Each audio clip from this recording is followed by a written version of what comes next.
Où sont passés les hommes? C'est le constat alarmant de nombreuses femmes. Alors à l'heure où les femmes réclament d'être séduites, je vous propose un retour vers l'authenticité, l'adrénaline, l'audace et tout ce qui rend la drague excitante. Vous écoutez Baisse ta culotte, le podcast qui vient libérer la parole des hommes. Je suis Mike, coach et fondateur de dragueurdeparis.com et je vous souhaite la bienvenue sur le podcast. Bienvenue dans Baisse ta culotte, l'émission pour hommes et pour les hommes qui veulent assurer leur descendance. Dans l'émission du jour, je voudrais partager avec vous une espèce de citation que j'avais entendue en discutant avec un pote de drague. Et j'ai trouvé cette, entre guillemets, citation intéressante et je souhaite la partager avec vous aujourd'hui pour vous en faire comprendre le sens.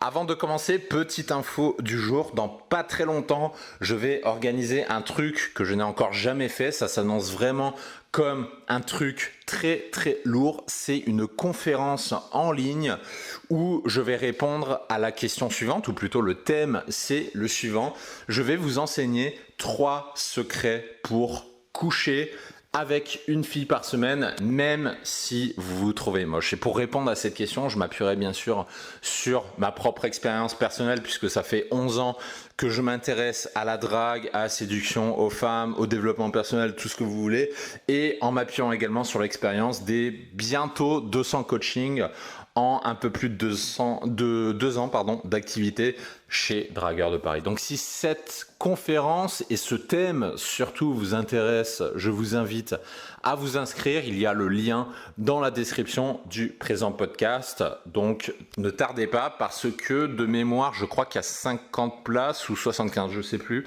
Donc autrement dit, les places sont limitées. Et vous pouvez vous enregistrer, vous inscrire, mais si le quota de places disponibles est atteint avant que vous ne rejoigniez la conférence, eh ben, vous ne pourrez pas en profiter parce qu'il n'y aura pas de rediffusion. Donc attention à ça, ne tardez pas, parce que si vous ratez cette opportunité, ce sera trop tard, puisqu'il n'y aura pas de rediffusion. Voilà, ça c'est pour la petite info. Aujourd'hui, je vais partager donc cette citation de mon collègue. On discutait avec cet ami que je connais depuis plusieurs années.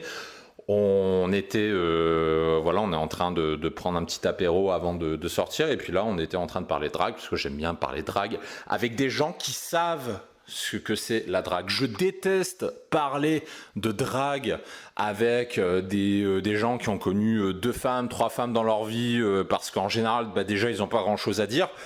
Et je parle pas des clients, je parle des gens qui sont totalement extérieurs du monde de la séduction et des gens qui ont très très peu d'expérience avec les femmes. Et à chaque fois, quand vous parlez de drague avec ces gens-là, ils vont toujours vous juger, ils vont vous dire « Ah, mais c'est pas le plus important dans la vie, blablabla ». Et en général, vous regardez la femme avec qui ils sortent, en général, vous avez un gros boudin ou alors une femme relativement, je vais pas dire moche parce que c'est un peu méchant, mais pas terrible. Et donc, du coup, je préfère parler de ces sujets avec des gens qui savent ce qu'est la drague. Et donc, c'était ce que j'étais en train de faire avec cet ami. Et à un moment, il m'a dit une phrase qui m'est restée dans la tête et que j'ai trouvée extrêmement juste. Il m'a dit « La drague consiste à faire honneur à tes ancêtres et à assurer ta descendance ». Et en fait, cette phrase est lourde de sens. Je la répète, la drague, ça consiste à faire honneur à tes ancêtres et à assurer ta descendance. Pourquoi cette phrase, elle est extrêmement importante? Parce que je trouve qu'aujourd'hui, dans notre époque 2019, l'époque du tertiaire, de l'Occident, enfin je me mélange un peu dans les termes, mais vous voyez un peu ce que je veux dire. Dans notre époque, je trouve qu'on a un petit peu perdu le sens de ce que c'est que faire honneur à donc nos ancêtres, à ceux qui étaient sur Terre avant nous, et à l'aspect descendance. C'est-à-dire, le rôle d'un homme, qu'est-ce que c'est? Le rôle d'un homme, c'est de conquérir. Le monde d'un homme, c'est d'avoir de l'ambition.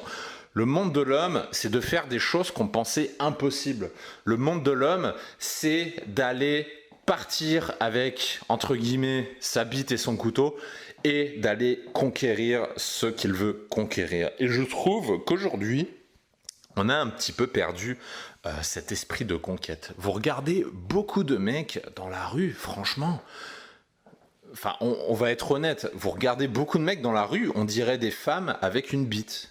Je rigole pas, on dit, il y en a de plus en plus qui sont efféminés, après ça c'est l'influence entre autres du féminisme, mais aussi de la tertiarisation du travail en général, puisque ça fait que on différencie de moins en moins les hommes et les femmes, donc du coup les hommes ressemblent de plus en plus à des femmes.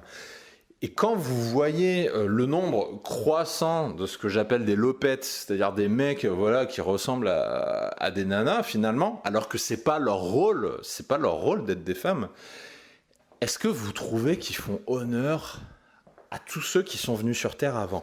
Tous ceux qui se sont battus pour que le monde soit meilleur, tout le monde qui se sont battus pour faire avancer la société, tous ceux qui se sont battus pour qu'on vive dans un monde avec plus de confort, avec plus de sécurité, même si, évidemment, je suis d'accord, aujourd'hui c'est discutable, puisque avec le réchauffement climatique, entre autres, je ne vais pas dire que les actions de nos ancêtres étaient toutes vertueuses. Néanmoins, il y avait cet esprit de conquête. Et aujourd'hui, je trouve que cet esprit de conquête, on l'a beaucoup moins. Il suffit de regarder autour de soi pour s'en rendre compte. Et j'en reviens à notre thématique, je trouve que ça s'applique aussi à la séduction, à la drague. Il n'y a pas beaucoup de mecs qui s'enlèvent les doigts du cul et qui vont creuser le sujet de la séduction. Ce que vous voyez, ça j'en parle souvent, vous voyez énormément de couples par défaut, c'est-à-dire des mecs qui se casent avec la première venue, la première qui aura dit oui, et ces mecs-là en public, ils vont vous dire qu'ils sont bien, qu'ils sont heureux, ce que vous voulez, et c'est ces mêmes mecs qui secrètement ont tout le temps envie de tromper leur femme ou qui vont regarder des boucaquets sur xvideo.com ou sur n'importe quel site pornographique. Et ça, on le voit tellement de fois. Et ce qui est beaucoup plus rare aujourd'hui, c'est d'avoir des hommes qui ont de l'ambition en général, mais surtout au niveau des femmes. Des gens qui ont l'ambition, je dis pas juste l'envie. On a tous envie de coucher avec, une Ukrainienne d'1m80 avec des gros seins, avec un cul parfait, qui fait du squat, qui est intelligente, qui en plus travaille bien, qui fait pas chier, qui fait la cuisine, etc. On aime tous ce genre de femmes.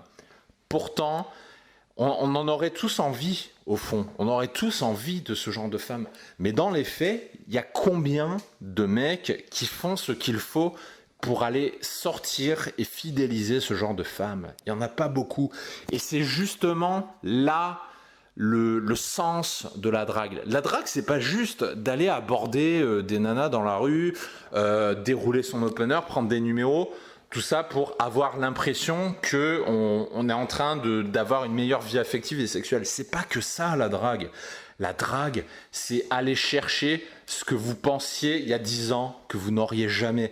Quand j'ai commencé la drague à 18-19 ans, quand j'étais au fond du trou, franchement, vous demandiez à tout mon entourage à l'époque, tout le monde était persuadé que j'allais sortir avec un boudin. Parce qu'à l'époque, j'étais très maigre. Mais vraiment, je faisais pas de sport, je mangeais pas assez, j'étais vraiment très maigre.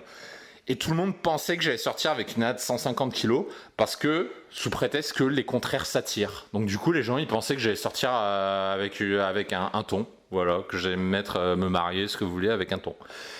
Et finalement, comme j'ai refusé ce destin et que je suis allé conquérir ce que je voulais, c'était un petit peu l'archétype que je vous ai dit avant. J'ai pris l'archétype de l'Ukrainienne, mais vous voyez très bien ce que je veux dire. Moi, je voulais vraiment une femme de qualité et je me suis battu pour ça. Et les différentes copines que j'ai eues au cours de ma vie, elles n'étaient pas toutes comme ça, bien sûr, mais il y en a eu quelques-unes qui étaient dans ce top level. Et c'est ça le message que je voudrais vous faire passer, c'est de vous aussi d'avoir cette ambition. Et tout le monde peut y arriver. Peut-être que vous vous estimez incapable d'y arriver, peut-être que vous allez vous dire que vous n'avez pas les gènes, que vous n'avez pas le physique, que vous n'avez pas le cerveau, que vous n'avez pas, j'en sais rien, la génétique, que vous n'avez pas le bagou, que vous n'avez pas la répartie, que vous n'avez pas ce qu'il faut. Enfin, des excuses, il y en a des centaines, c'est pas un problème. Des excuses, j'en entends tout le temps. Mais ces excuses-là, à 18 ans, je me disais exactement les mêmes. J'étais exactement comme vous à 18 ans. Je me passais tout ce genre d'excuses au crible. Tout le temps. Mais il y a un moment où vous n'avez que deux choix possibles. Soit vous vous résignez, vous restez dans vos excuses et vous aurez le reste. Soit vous refusez ce destin, vous vous prenez en main et vous partez à la conquête de ce que vous voulez. Et ça va être ça le message de cette émission. Vous allez, et je vous encourage, vous allez le faire déjà pour vous, mais vous allez aussi le faire pour faire honneur justement à vos ancêtres, pour faire honneur à tous ceux qui étaient là avant, qui se sont battus pour un certain nombre de choses, mais globalement pour que le monde soit meilleur. Et je vous encourage à avoir cette démarche. Apprenez à draguer, non pas pour prendre des numéros bêtement dans la rue, mais pour partir à la conquête déjà de vous-même, à la conquête du monde et à la conquête des femmes que vous voulez vraiment. C'était le message que je voulais vous faire passer dans ce podcast. Avant de vous laisser, je vous rappelle, inscrivez-vous vite à la conférence. Je ne sais pas s'il y aura de la place pour tout le monde, je ne peux pas le garantir. Et si vous arrivez trop tard, ce sera malheureusement tant pis pour vous. Et je vous enregistre ce podcast juste avant de passer une semaine de vacances en Hongrie. Donc, pour les prochaines émissions, j'aurai le plaisir de vous enregistrer en live, en direct, une émission depuis la Hongrie. D'ici là, prenez soin de vous et à très bientôt. Ciao, ciao.